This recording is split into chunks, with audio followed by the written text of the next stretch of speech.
Airbus corta las alas al A380, el avión de pasajeros más grande del mundo.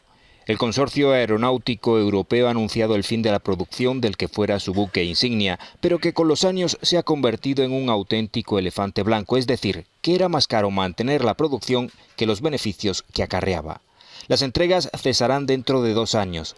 La decisión se ha tomado tras la anulación de un pedido de 39 unidades de A380 por parte de la compañía Emirates, que finalmente optó por otros modelos de Airbus.